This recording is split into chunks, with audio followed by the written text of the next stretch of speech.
एडल और उसके बेटे ने घायल आदमी को हेल्प की, पर बाद में इन्हें पता चलता है कि वो जेल से भागकर आया हुआ था।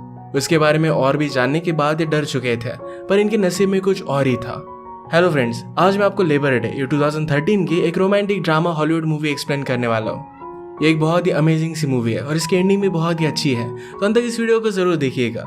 अगर आपको वीडियो अच्छा लगता है तो प्लीज इसे लाइक और कमेंट जरूर कर दीजिए। अब बिना किसी तरीके एक्सप्लेनेशन स्टार्ट करते हैं। मूवी स्टार्ट होती है और मूवी की स्टोरी हमें हेनरी बता रहा है। हेनरी एडल का बेटा होता है। हेनरी के फादर उसे और उसकी मदर को छोड़कर चले गए थे, तो दोनों अकेले ही रहते हैं। मदर हमेशा हर एक चीज को लेकर बहुत ही ज्यादा स्ट्रगल करती है। हेनरी की स्कूल अब खुलने वाली थी, तो उसके लिए पैंट्स लेने के लिए सुपर शॉप में जा रहे थे। इनकी गाड़ी की कंडीशन बहुत ही खराब हो चुकी थी, पर एडल को इसके बारे में ज्यादा पता नहीं था, तो इस वजह से गाड़ी को रिपेयर भी नहीं करती। वैसे ही ये जा रहे थे। हेनरी के फादर ने और एक शादी कर ली थी और उन्हें एक बेटी भी थी। सैटरडे संडे पर वो हेनरी को घर पर लेकर जाते हैं। हेनरी हमेशा अपनी मदर का बहुत ख्याल रखता है। एडल हमेशा डर डर कर रहती है, तो इस वजह से उसके हाथ भी थरथराते हैं। एडल अपनी रिस्पॉन्सिबिलिटी से नहीं भागती और हेनरी को एक अच्छा आदमी बनाने की हमेशा कोशिश करती है। उसने एक दिन उसे कहा कि एक आदमी को डांस करना आना चाहिए, तो उसे वो सिखा देती है। लोगों से जाकर बात करने के लिए एडल डरती है, तो हमेशा हेनरी को अपने साथ लेकर जाती है। आज ऐसे एक सुपर शॉप में हेनरी के लिए पैंट्स लेने के लिए वो आए हुए थे। हेनरी के पास अचानक से फ्रैंक आ गया। फ्रैंक को चोट लगी थी, तो हेनरी से कहता है, क्या तुम मेरी हेल्प कर सकते हो? हेनरी ने कहा कि मैं मेरी मदर के साथ आया हूँ, मैं आपकी हेल्प नहीं कर सकता। फ्रैंक ने एडल को देखा और वो कहता है, तुम्हारी मदर मुझे हेल्प कर सकती है। उसे कहीं पर जाना था तो राइड मांगता है। इसके बाद ये दोनों एडल के पास गए। एडल फ्रैंक को देखकर कहती है कि हम आपको लिफ्ट नहीं दे सकते। फ्रैंक हेनरी के गले पर हाथ लगाता है। इनडायरेक्टली उसे धमकी दे रहा था कि उसे लेकर जाना ही पड़ेगा। एडल भी फिर इस बात को मान जाती है। फ्रैंक ने फिर गाड़ी में आकर कहा कि मुझे तुम्हारे घर लेकर चलो, मुझे सिर्फ जरा आराम करना है। एडल फ्रैंक से पूछती कि तुम्हें चोट कैसे आई? फ्रैंक ने कहा कि मैं जेल में था, मेरा अपेंडिक्स का ऑपरेशन होने वाला था, तो वहाँ की हॉस्पिटल की खिड़की से मैं नीचे गिर गया और वहाँ से मैं भाग गया। फ्रैंक एडल से पूछता है, मुझे सिर्फ थोड़ा टाइम तुम्हारे पास रहने दो। एडल पूछती कि क्या तुम हमें हर्ट करोगे? फ्रैंक कहता है, मैंने जानबूझकर मेरी लाइफ में किसी को भी हर्ट नहीं किया। वो प्रॉमिस करता है कि घर में उसे हेल्प करेगा।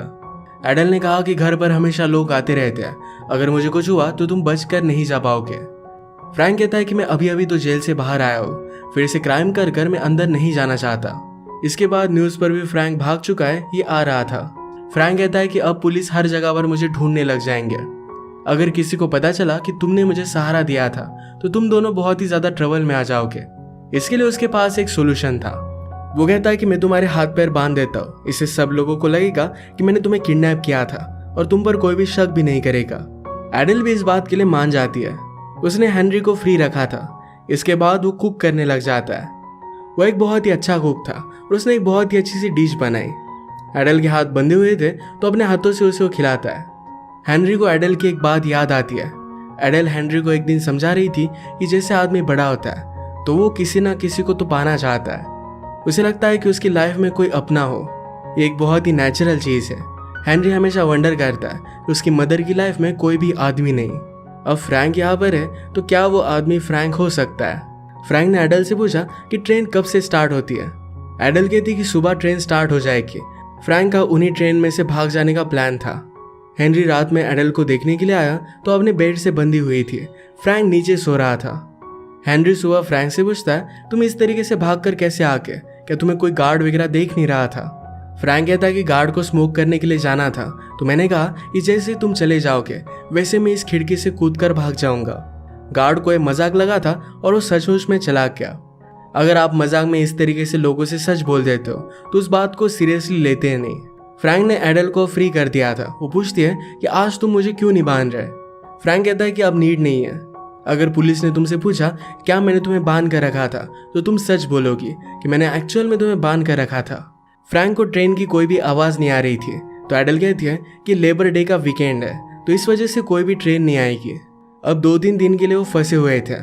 फ्रैंक उन पर कोई भी बोझ नहीं बनना चाहता था, तो इसी वजह से घर में सब काम करने लग जाता है। उसने स्टेयर्स को रिपेयर कर दिया। गाड़ी भी खराब थी, तो गाड़ी को ऑयल भी वो चेंज कर देता है। एडल को एक आदमी ज्यादा प्राइस में लकड़ियां बेच रहा था, तो फ्रैंक ने उसे वार्न किया। पूरे घर की भी वो साफ सफाई करता है। हेनरी को बेसबॉल खेलना भी उसने सिखाया। अचानक से उनका नेबर आ जाता है। फ्रैंक ने एडल को पकड़ लिया और हेनरी को डोर ओपन करने के लिए कहा। वो कहता है कि इस नेबर को जल्दी से घर भेज दो, उसे शक नहीं होना चाहिए। नेबर कहते हैं मेरे पास कुछ एक्स्ट्रा एप्पल्स थे, पीच थे, तो इसीलिए मैं तुम्हारी मदर को देने के लिए आया हुआ था। तुम्हारी मदर कहाँ है? हेनरी कहता है कि वो बात ले रही है। नेबर कहते हैं अभी अभी जेल से एक कैदी छूटा हुआ है, तुम्हें इस तरीके से डोर नहीं खोलना चाहिए। मैं इसी बारे में तुम्हारी मदर को वार्न करने के लिए आया हुआ था, जरा अपना ख्याल रखना। हेनरी उसे यकीन दिलाता है कि इस बात को समझ सकता है। नेबर के जाने के बाद एडल फ्रैंक पर गुस्सा हो गई। वो कहती है मेरे बेटे को इस तरीके से तुम कभी भी यूज मत करना, इस तरीके से किसी से झूठ बोलना, ये बात मैं उसे नहीं सिखा सकती। फ्रैंक भी इस बात का रिस्पेक्ट करता है। फ्रैंक ने कहा कि नेबर ने तो बहुत सारे एप्पल्स दिए हैं, ये वीकेंड पर तुम लोग कभी भी खा नहीं पाओगे। उसे एक आइडिया आया और इस एप्पल का वो पाई बनाता है। ये पाई बनाते वक्त वो हेनरी और एडल को ये रेसिपी सिखा रहा था। एक फैमिली की तरह सारे मिलकर ये पाई बनाते हैं। फाइनल लेयर लगाते वक्त एडल के हाथ थरथरा रहे थे, तो फ्रैंक उसे कॉन्फिडेंस देता है। ये दोनों एक दूसरे के करीब आने लग गए थे। ये बात हेनरी ने नोटिस की। रात में यहाँ से एक पुलिस गुजरा, वो फ्रैंक को ही ढूंढ रहा था। फ्रैंक एडल से कहता है ये पुलिस अभी अभी यहाँ से गुजरे, इसका मतलब है 5-6 घंटे वो मुझे यहाँ पर नहीं ढूंढेंगे। उसे भागने के लिए बहुत ही अच्छा चांस था। एडल कहती कि अब मत जाओ, सुबह चले जाना। एडल नहीं चाहती थी कि फ्रैंक अब यहाँ से चला जाए। उसे कहती कि 1-2 दिन में चले जाना, तब तक तुम्हारी वुंड भी हील हो जाएगी। हेनरी भी उसे यही रहने के लिए बोल रहा था। अगली सुबह फ्रैंक ने फिर से एडल के घर में बहुत सारे काम किए। उसे हर एक चीज में हेल्प करता था। गाड़ी का टायर कैसे बदलते हैं ये भी चीज उसने हेनरी को सिखाई। वो कहता है कि जब तुम्हारे साथ कोई लड़की होगी तब उस वक्त ये चीज तुम नहीं सीख सकते। इमरजेंसी पर ये काम करना तुम्हें आना चाहिए। फ्रैंक को डांस करना आता नहीं था, तो एडल ने उसे भी डांस करना सिखाया। एक दिन हेनरी ग्रोसरी शॉपिंग के लिए गया हुआ था। वहां पर जब वो सोडा बाय कर रहा था तो एलेनोर नाम की लड़की उसे बात करती है। कहती कि एल्यूमिनियम की टीन में अगर तुम कुछ भी पीते हो तो इससे तुम्हारी मेमोरी खराब होती है। वो इस टाउन से नहीं थी, तो हेनरी से पूछते कि क्या इस टाउन में कुछ इंटरेस्टिंग करने जैसा है। हेनरी ने कहा कि तुम यहाँ पर बॉलिंग कर सकती हो। इसके बाद वो सब सामान लेकर काउंटर पर गया और उसके पास एक रेजर भी था। ओनर पूछता है कि तुम्हारी मदर के लिए रेजर सही नहीं है। हेनरी कहता है कि रेजर मेरे लिए है। ओनर ने भी इस बात के बारे में ज्यादा सोचा नहीं और उसे केयरफुल रहने के लिए कहा। वो जब घर आ रहा था तो पुलिस हर जगह पर फ्रैंक की फोटो लगा रहे थे। उसे कहते कि केयरफुल रहना, अगर तुम्हें कुछ दिखे तो हमें रिपोर्ट करना। घर आने के बाद अचानक से हेनरी की नेबर घर में घुस कर आई थी। फ्रैंक डर कर वहीं पर छुप जाता है। नेबर एडल को ढूंढ रही थी तो एडल आगे आके नेबर ने कहा कि मुझे जरा अर्जेंट काम है, मुझे जरा बाहर जाना पड़ेगा, तो क्या मेरे बेटे का तुम ख्याल रख सकती हो। उसका बेटा पैरालाइज था और ज्यादा कुछ भी बोल नहीं सकता था। इस तरीके से फ्रैंक के घर में होते हुए एडल कोई भी रिस्पॉन्सिबिलिटी ले नहीं सकती, पर नेबर ने उसे बहुत ही ज्यादा फोर्स किया, तो इस वजह से एडल को उसके बेटे का ख्याल रखने के लिए मानना पड़ता है। नेबर के जाने के बाद नेबर के बेटे बैरी को फ्रैंक ने देखा। बैरी कुछ भी ज्यादा बोलेगा नहीं, तो इस वजह से फ्रैंक के लिए प्रॉब्लम नहीं है। उसे भी घर की सारी चीजों में शामिल कर लेते हैं। बाहर जाकर बेसबॉल की प्रैक्टिस कर रहे थे तो बैरी भी उनके साथ खेलता है। फ्रैंक ने हेनरी को बैटिंग सिखाई, उसके बाद एडल को भी वो सिखाता है। इनका आज का डे ये बहुत ही ब्यूटीफुल सा स्पेंड हुआ था। रात में जब सब मिलकर टीवी देख रहे थे तो न्यूज पर फ्रैंक की न्यूज आई। ये न्यूज जब बैरी देखता है तो इस न्यूज से वो डिस्टर्ब हो गया। जब उसकी मदर उसे लेने के लिए आई तो फ्रैंक छुप जाता है, पर बैरी फ्रैंक का नाम ले रहा था। वो सही से बोल नहीं पाता, तो इस वजह से उसकी मदर को कुछ अलग ही लगा। उसे जोर से चाटा मारती है और उसका मुंह बंद कर देती है। रात में एडल और फ्रैंक ये दोनों मिलकर प्लान बना रहे थे। अभी नहीं लगता है कि इन दोनों को साथ में भाग जाना चाहिए। फ्रैंक पूछता है कि हेनरी का क्या होगा। एडल ने कहा कि हेनरी के फादर कभी भी उसे मेरे साथ जाने नहीं देंगे। एडल का प्लान बना कि हेनरी के फादर को बताए कि नहीं और वैसे ही उसे लेकर चली जाएगी। यह बात हेनरी को पता नहीं थी। उसे लगता है कि शायद एडल और फ्रैंक ये दोनों एक साथ ही भाग जाने वाले हैं, उसे अपने फादर के पास अकेला छोड़कर जाएंगे। इस बात से उसे बहुत बुरा लगा। फ्रैंक के ऊपर मर्डर का चार्ज था और इसी वजह से वो जेल में था। वो एडल से कहता है कि मैंने किसी का भी मर्डर नहीं किया, मुझ पर एक्सीडेंटली इल्जाम लगा था। एक्चुअल में फ्रैंक जब बहुत ही यंग था तो एक लड़की उसे पसंद आई थी। उसके साथ उसका अफेयर हुआ और एक दिन उस लड़की ने उससे कहा कि मैं प्रेग्नेंट हूँ। इसी वजह से फ्रैंक ने उसके साथ शादी कर ली थी। बाद में फ्रैंक को पता चला कि उसकी वाइफ का अफेयर चल रहा है। वो एक दिन उसे कन्फ्रंट करता है कि क्या ये बेबी मेरा है। तो उसकी वाइफ कहती है तुम एक बहुत ही बड़े फूल हो, उसका बेटा नहीं था। उसे मार रही थी तो फ्रैंक ने सिर्फ उसे पुश किया और इसी वजह से सर पर चोट लगने की वजह से उसकी वाइफ की डेथ हो गई। फ्रैंक ने ऊपर जाकर देखा तो उसकी वाइफ ने अपने बेटे को बाथ टब में डालकर उसका मर्डर कर दिया था। इस सब की वजह से पुलिस को लगा था कि फ्रैंक ने अपनी फैमिली को मार डाला। ये सिर्फ एक एक्सीडेंट था और इसमें फ्रैंक की कोई भी गलती नहीं थी। एडल कहती कि बात तुम्हें सब लोगों को समझानी चाहिए। फ्रैंक ने कहा कि अब उस इंसिडेंट को बहुत ज्यादा टाइम हो चुका है, कोई भी मुझ पर बिलीव नहीं करेगा। सुबह होने पर एडल हेनरी को कहती है कि हम कनाडा जाने वाले हैं, इसके बारे में और भी हमें इन्फॉर्मेशन चाहिए तो लाइब्रेरी में जाकर कुछ बुक्स लेकर आओ। यही बुक्स जब हेनरी ले रहा था तो उसे फिर से एलेनोर दिखती है। हेनरी ने उससे पूछा कि तुम यहाँ पर कैसे आई। एलेनोर कहती है कि मेरे फादर और मदर का डिवोर्स हो चुका है। वो पहले अपनी मदर के साथ रहती थी, पर मदर का अब एक बॉयफ्रेंड है, उसके साथ वो शादी करना चाहती थी, तो इसी वजह से एलेनोर को उसके फादर के पास उसने भेज दिया है। हेनरी कहता है कि मेरी मदर का भी अभी अभी एक बॉयफ्रेंड बना है। एलेनोर कहती है कि बॉयफ्रेंड की वजह से आदमी जरा पागल हो जाता है, वो क्या डिसीजन लेते हैं ये उन्हें पता नहीं चलता। एलेनोर ने कहा कि तुम्हें अपनी मदर से जाकर बात करनी चाहिए। हेनरी को ये बात इतनी ज्यादा सही नहीं लगती। अब वीकेंड आ चुका था तो हेनरी के फादर उसे लेकर जाते हैं। फादर कहते हैं तुम्हें स्कूल के स्पोर्ट्स में अब जरा ध्यान देना चाहिए। हेनरी कहता है कि मैं डांस करना चाहता हूँ। फादर ने कहा कि अगर तुम डांस करोगे तुम्हें लोग जरा अलग समझेंगे। ये सब चीजें बताने के लिए घर पर कोई भी आदमी नहीं है, तो इसी वजह से मैं तुम्हें ये सब बता रहा हूँ। हेनरी कहता है कि आपको किसने कहा कि घर पर कोई भी आदमी नहीं है। फादर और भी इसके बारे में जानना चाहते थे तो हेनरी कहता है कि आपको क्या फर्क पड़ता है। फादर ने कहा कि तुम मेरे बेटे हो, तुम कहाँ हो, किसके साथ हो, इससे मुझे बहुत फर्क पड़ता है। घर पर आने के बाद हेनरी जरा अपसेट था। एडल उससे पूछती है कि क्या हुआ है। मुझे तुमसे कुछ बात करनी है। मैंने और फ्रैंक ने डिसाइड किया है कि हम भागकर कनाडा में चले जाएंगे। हेनरी रोने लग गया। वो पूछता है क्या मैं तुम्हें फिर से कभी देख पाऊंगा। एडल कहती कि तुम ऐसे क्यों बात कर रहे हो, तुम मेरे साथ चलोगे। वो फिर उसे गले लगा लेती है। अब सब मिलकर सामान वगैरह पैक करने लग गए। एक दिन हेनरी एलेनोर से मिलने के लिए आया। एलेनोर हेनरी को फ्रैंक के बारे में पूछती है तो हेनरी ने कहा कि वो अच्छा है, हम सब मिलकर कनाडा जा रहे हैं। एलेनोर बहुत ही स्मार्ट थी। वो कहती है कि अब स्कूल स्टार्ट होने वाली है और तुम सब लोग भाग रहे हो। क्या प्रिजन से जो कैदी भागा हुआ था क्या वही तुम्हारी मदर का बॉयफ्रेंड है।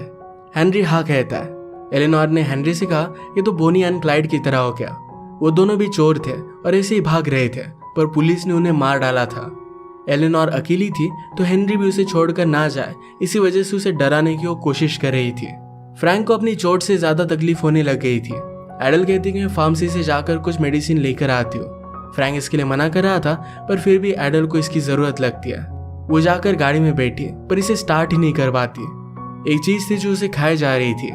फ्रैंक ने आकर उसे पूछा क्या तुम मेरे साथ नहीं आना चाहती। एडल कहती कि ऐसा कुछ भी नहीं है। जब मैंने हेनरी की डिलीवरी की उसके बाद और एक बच्चा होने के लिए हमने ट्राई किया था। मैं प्रेग्नेंट हुई और मुझे मिसकैरेज हो गया था। इसके बाद उसने बहुत बार ट्राई किया था पर हर बार मिसकैरेज हो जाता। एडल इस बात की वजह से बहुत ही ज्यादा टूट गई थी। एक बार जब वो प्रेग्नेंट रही तो उसे बेटी हुई थी, पर डिलीवरी के वक्त ही उसकी बेटी की डेथ हो गई थी। इस सब की वजह से हमेशा वो सैड रहने लग गई थी। इसी वजह से उसका हस्बैंड उसे छोड़कर चला गया था। उसने फ्रैंक से कहा कि मैं तुम्हें कोई भी फैमिली दे नहीं सकती। फ्रैंक ने कहा कि ऑलरेडी तुमने मुझे फैमिली दे दी है, वो हेनरी को ही अपना बेटा मानेगा। एडल को ये बात अच्छी लगी। इसके बाद ये सब मिलकर घर की साफ सफाई करते हैं और अगले दिन जाने वाले थे। सुबह जल्दी उठकर चुपके से अपने फादर के घर के लेटर बॉक्स में वो रख कर आता है। जब वो घर पर वापस आ रहा था तो एक पुलिस ऑफिसर ने उसे नोटिस किया। वो कहते हैं कि तुम यहाँ पर कर क्या रहे हो, चलो मैं तुम्हें घर पर लिफ्ट दे देता हूँ। हेनरी तो पहले इसके लिए मना करता है पर पुलिस ऑफिसर मानते नहीं। उन्होंने पूछा कितनी सुबह तुम कर क्या रहे थे। हेनरी कहता है कि मैं मेरे फादर के घर पर कुछ छोड़ कर गया था तो इसी वजह से लेने के लिए आया था। पुलिस ऑफिसर ने देखा कि एडल गाड़ी में सब कुछ सामान भर रही थी। ये उसे जरा सस्पिशियस लगा।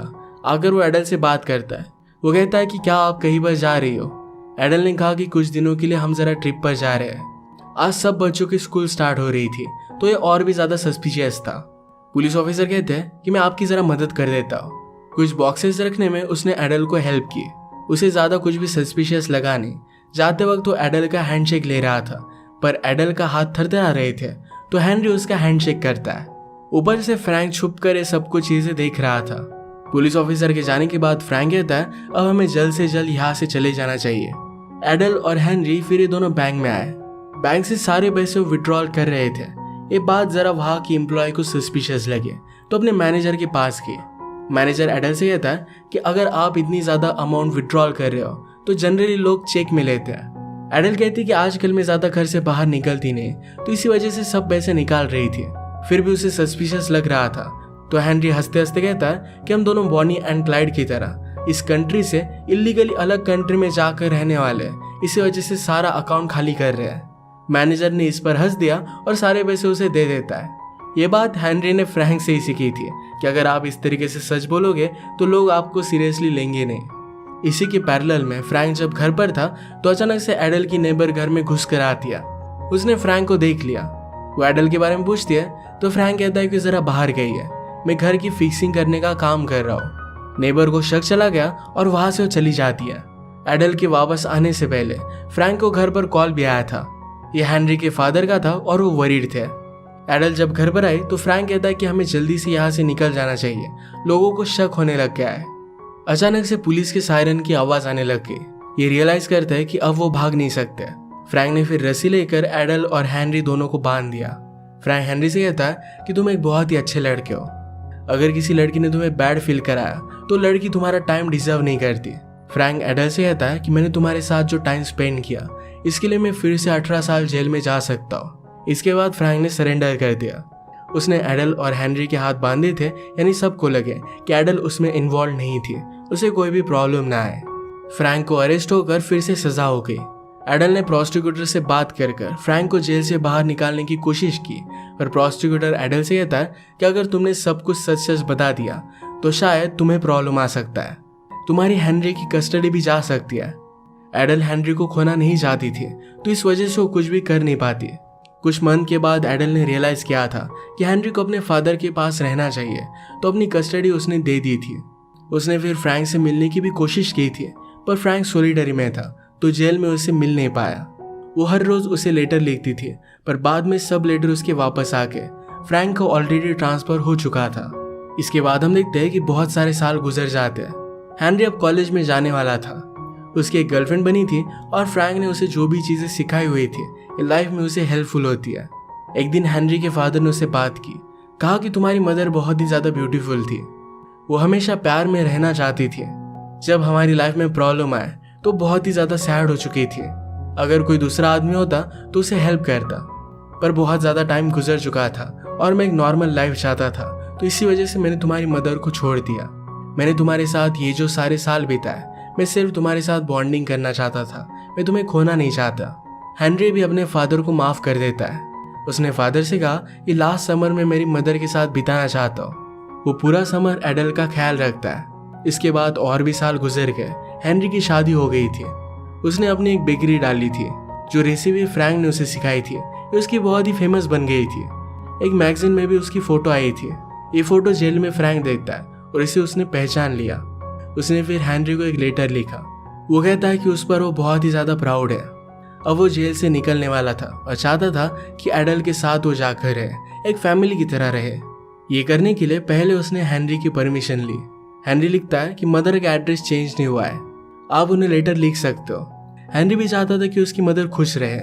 फ्रैंक ने फिर लेटर लिखा और जिस दिन वो जेल से बाहर निकला तो एडल उसका वेट कर रही थी। इतने साल सिर्फ एक दूसरे से ही इन्होंने प्यार किया था, फिर से एक दूसरे से मिले और जो भी टाइम इनके पास अब बचा है एक साथ ही स्पेंड करेंगे, एक दूसरे का ख्याल रखेंगे। इसी के साथ ये मूवी एंड हो जाती है। एक बहुत ही अनएक्सपेक्टेड और अलग ही सिचुएशन की एक रोमांटिक मूवी थी। अगर आपको वीडियो अच्छा लगता है तो प्लीज़ इसे लाइक और कमेंट जरूर कर दीजिएगा। बहुत सारी मूवीज़ लेकर आते रहता हूँ, तो प्लीज़ इस चैनल को सब्सक्राइब कर दीजिए और बेल नोटिफिकेशन आइकॉन दबाना मत भूलिएगा। हम फिर से मिलेंगे और एक नई मूवी के साथ। तब तक के लिए थैंक यू और आप अपने आप का ख्याल रखिए।